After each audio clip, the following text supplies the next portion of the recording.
Vous êtes nombreux à nous recevoir chez vous. Merci de nous suivre.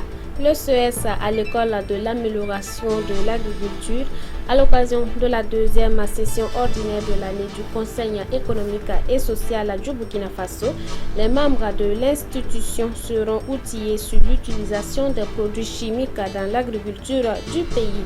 Cette session devra durer environ un mois. La cérémonie d'ouverture pour vous dans quelques instants. Et comme tous les mardis, nous ferons un tour au CEFOP où s'est tenu le traditionnel point de presse du chef de file de l'opposition burkinabé.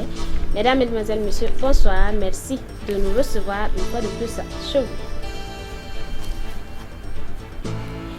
Utilisation des produits chimiques dans l'agriculture au Burkina Faso, quel impact sur la santé, l'environnement et le développement des filières de production est le thème qui fera l'objet d'échanges pratiquement un mois durant au Conseil économique et social.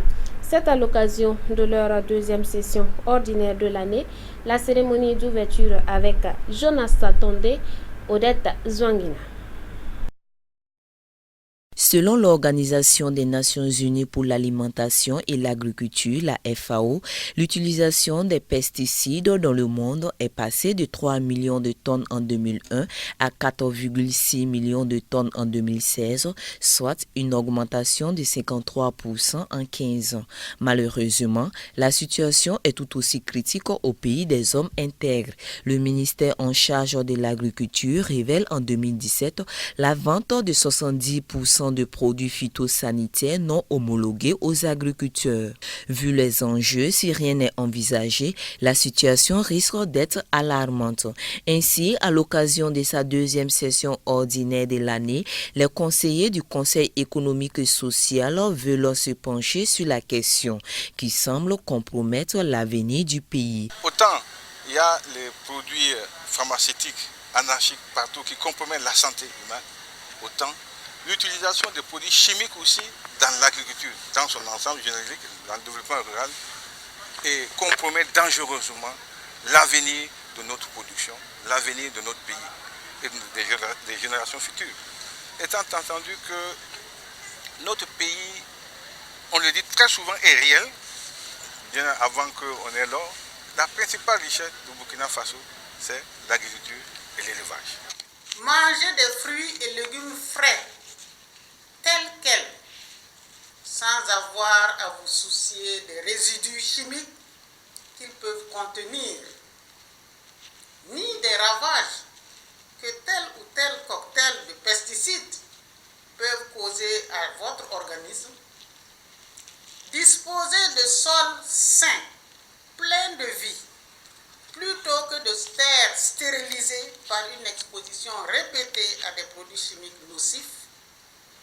Consommer de l'eau potable qui n'a pas dû subir de traitement coûteux pour en éliminer, entre autres, l'excédent de glyphosate qui s'y trouve. Voilà l'idéal à laquelle nous devons travailler. À compter de ce 29 octobre et ce jusqu'au 25 novembre 2019, les 90 conseillers échangeront autour de la thématique « Utilisation des produits chimiques dans l'agriculture au Burkina Faso. Quel impact sur la santé, l'environnement et le développement des filières de production ?» À l'issue des discussions, des solutions seront assorties à même d'y faire face. Voilà, aujourd'hui c'est mardi et direction au siège du chef de file de l'opposition politique, Amadou Diko, vice-président de l'UPC, et Carlos Towe du Mouvement pour le changement et la renaissance ont été les animateurs de la conférence hebdomadaire de l'opposition qui a porté sur plusieurs points. Moïse Kinda nous en dit plus. 5 points ont été évoqués par les conférenciers du jour. Il s'agit de l'an 5 de l'insurrection populaire, le meeting de soutien aux forces de défense et de sécurité, la nécessité de subventionner l'établissement de la carte nationale d'identité burkinabé, l'inauguration des petites infrastructures par le président du Faso et le sommet Russie-Afrique. Le 3 octobre dernier, le président Roch Marc Christian Kaboré est allé lancer les travaux d'aménagement et de bitumage de la route de Sapaga-Puitenga-Kolwatenga dans la province de Kuritenga. Cette route est longue de seulement 22 km. Plus tôt, le 20 septembre dernier, le chef de l'État inaugurait lui-même la route de l'Institut des sciences de santé de l'Université Nazi Boni de Bobo-Dioulasso, distante de seulement 4 km. Non content de réchauffer les projets de Blaise Compaoré pour se les réattribuer, le président Kaboré se lance maintenant dans les inaugurations de morceaux de route. Là où un haut commissaire ou un gouverneur était suffisamment compétent pour inaugurer ces mini-infrastructures, c'est le président du FASO himself qui y va, avec escorte, fanfare et garde. Cela s'explique, il n'y a rien à montrer au Burkinabé comme bilan, à part ces courtes routes. Et selon eux, avec l'insurrection populaire, et de plus rien ne devrait être comme avant, le constat est que depuis l'arrivée du MPP au pouvoir, tout est pire qu'avant. Étape, ce qu'on peut dire, c'est qu'il y a eu beaucoup d'échecs par rapport au programme ou aux actions qui ont été déroulées par le nouveau pouvoir. Et à partir de cet instant, si on devrait aller par pan, au niveau de la sécurité, vous voyez déjà que le ministère, les travailleurs eux-mêmes sont dans des difficultés. Les populations tentent de manifester pour réclamer un certain nombre de réponses par rapport à la question de la santé. Au niveau de la sécurité, ça c'est la plaie visible. Ce qu'on constate, c'est de l'occupation de notre territoire. Vous pouvez aller en dehors des capitales communales, de certains chefs-lieux de département, les villages qui font partie de ces départements ou de ces communes-là sont pratiquement inaccessibles non seulement pour les autorités elles-mêmes, mais aussi pour les populations. Sur le plan économique, bon, il n'est pas la question de la morosité de l'économie est criade. Donc du coup, d'où ces mouvements sociaux par rapport au travail qui constitue l'avant-garde de l'économie, parce que c'est encore eux qui prennent en charge pas mal de population. Si là-bas ça ne va pas, donc c'est clair que ça va avoir un problème. Bon, quel est cet investisseur sérieux qui va investir dans un pays occupé ou dans un pays où tout se résume à la capitale? Autre sujet est le sommet Russie-Afrique, auquel une quarantaine de chefs d'État africains ont fait le déplacement dans la station bannière de Sotsi pour le dit sommet. Cette rencontre internationale vient s'ajouter à tant d'autres, dont l'Afrique et France, Chine-Afrique, la conférence internationale de Tokyo sur le développement de l'Afrique, le sommet États-Unis-Afrique, etc. L'opposition politique estime que l'Afrique doit prendre conscience de son poids et de ses potentialités en cessant de courir derrière le monde. Rendez-vous est pris pour mardi prochain pour d'autres faits d'actualité marquant la vie de la nation.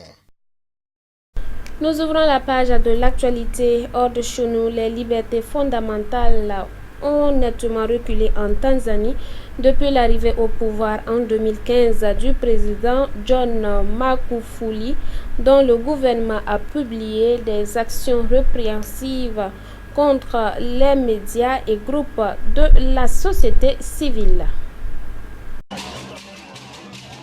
Les libertés fondamentales fortement torpillées en Tanzanie depuis l'élection du président John Magufuli en 2015.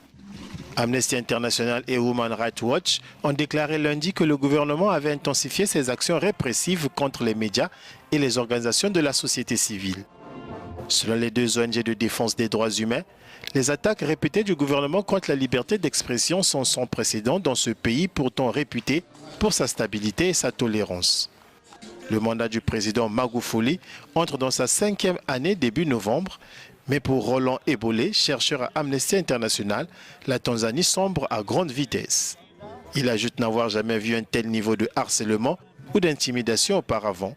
Dans 2 rapports distincts publiés lundi, Human Rights Watch et Amnesty International ont montré comment le régime impose sa politique par des lois draconiennes.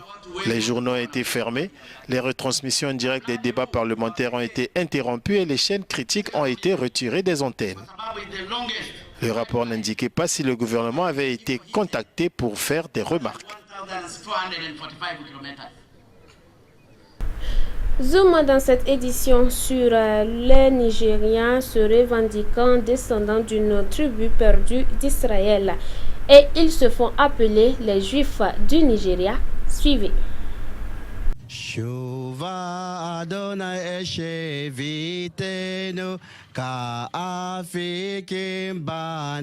sommes au Nigeria, le 7e pays le plus peuplé au monde. Et c'est dans cette dynamique vertigineuse que chaque après-midi, des milliers de Nigérians ralentissent leur course effrénée. C'est l'heure de Mincha, la prière traditionnelle juive de l'après-midi.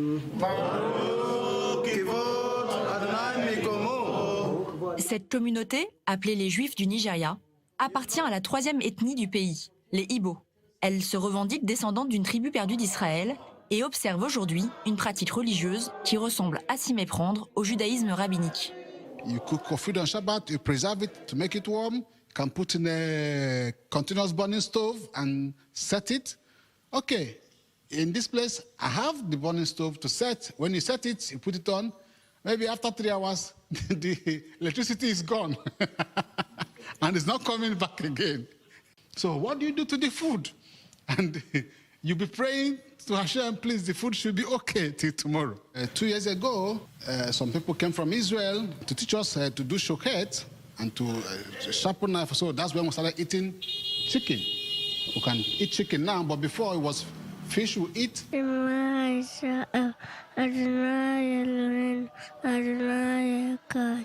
Every morning I woke up, with Modéani, prayer. Then I wash my hands and my face. Des règles halachiques inculquées dès le plus jeune âge. Et aujourd'hui, à l'école, c'est interrogation surprise.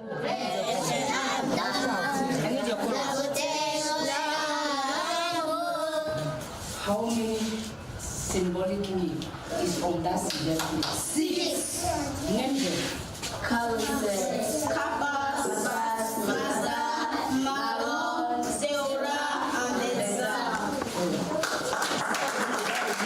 Si certains sont prêts à tout quitter pour Israël et d'autres sont très heureux au Nigeria, tous rêvent de fouler un jour le sol de la terre promise. I was so long for Zion, for the sake of the mitzvot, and for the sake of the holiness. And for this, we cannot stop yearning to live in Zion to perform Avodat Hashem there, according to the prescriptions. I would like to be going, like during festival season, like during Pesach, Sukkot, all this season, I like to go to the Holy Land. Rabbins, chercheurs ou journalistes, ils sont déjà plusieurs dizaines à être venus rencontrer ces Juifs du Nigeria pour découvrir et évaluer leurs pratiques religieuses, mais aussi leur apporter livres et enseignements. As we continue to quest about our roots, some Israelis start to come to Nigeria also to investigate this.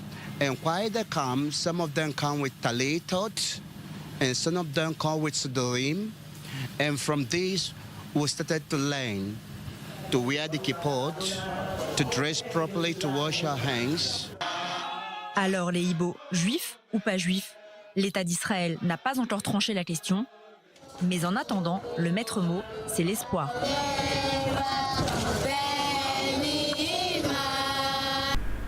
Autre information, le Premier ministre libanais Saad Hariri a annoncé ce mardi qu'il allait présenter la démission de son gouvernement au 13e jour d'une contestation populaire inédite réclamant la chute du régime actuel. Sur les pas de son père, 4 ans après l'assassinat de Rafik Hariri et la création du courant du futur, en 2009, Saad Hariri devient Premier ministre. Il avait déjà succédé à son père dans le monde des affaires, à la tête du géant de la construction Saudi OG, basé en Arabie Saoudite, où il est né. En 2005, la famille lui demande de reprendre le flambeau politique. Ce n'est pas la première fois qu'il est pressenti pour le poste de Premier ministre. En juin, 4 mois après l'assassinat de son père, sa coalition remporte les législatives, mais il n'est pas prêt. C'est Fouad Signora, fidèle ami de la famille, qui prend les rênes du gouvernement. Même scénario en 2008, après une grave crise institutionnelle et l'élection du président Sleiman. Son nom circule, mais c'est une fois de plus Fouad Signora qui occupe le poste pour lui assurer une virginité politique en vue des législatives de 2009. Des législatives remportées haut la main. Il est alors nommé Premier ministre. Le Hezbollah et son allié chrétien Michel Aoun se sont abstenus sans s'opposer à sa nomination. Il restera en poste jusqu'en 2011. Après sa démission, il quitte le Liban jusqu'en juin 2016. En décembre, il accepte de redevenir Premier ministre à la tête d'un gouvernement d'union nationale, avec une nouvelle fois des ministres issus du Hezbollah, alors même que plusieurs membres de la milice chiite sont accusés d'être impliqués dans l'assassinat de son père. Dernier élément avant de mettre fin à cette édition, en Macédoine du Nord, à quand l'adhésion à l'Union européenne. L'organisation refuse de fixer une date d'ouverture des négociations qui devrait aboutir à l'adhésion du pays à l'UE.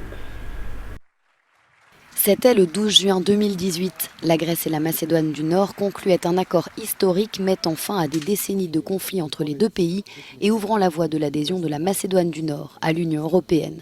Mais pour son Premier ministre, le refus de l'Union de fixer une date d'ouverture des négociations pourrait le compromettre.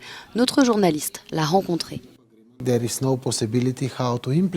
Il n'y a aucune possibilité de mettre en œuvre l'accord avec la Grèce. Une partie sera congelée parce qu'en l'état actuel, il n'est pas possible d'avancer.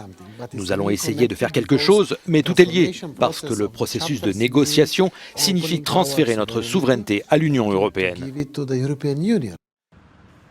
Pour lui, la seule alternative pour son pays est la voie européenne. Le sujet devait être abordé ce mardi soir lors d'un dîner de travail organisé par Federica Mogherini. S'ils éteignent les lumières des étoiles de l'Union européenne, il fera vraiment nuit ici. Dans le noir, nous nous perdrons nous-mêmes, parce que s'il y a un terrain favorable au radicalisme, si le nationalisme renaît, cela causera beaucoup de dégâts à l'ensemble des Balkans. Et quand les Balkans auront un problème, l'Europe aura un problème. Autre pays qui prône l'ouverture de l'Union européenne aux Balkans, la Croatie. Son Premier ministre veut tenter de convaincre ceux qui ne le sont pas sur la question de l'élargissement. Notre ambition est de parler à ceux qui ne sont pas convaincus et de leur dire que c'est mieux pour la stabilité de la région, que c'est mieux pour l'avenir européen de nos voisins que le processus commence. Le sujet reste sur la table des négociations. Pour en savoir plus, retrouvez ces deux interviews complètes dans Global Conversation sur Euronews et euronews.com. Fin de cette édition, merci de nous avoir suivis. Nous faisons un coucou à tous ceux qui nous suivent depuis la ville de Bobo-Dioulasso. Excellente suite de programme sur Canal Viniquera. Rendez-vous demain à la même heure. Bonsoir chez vous.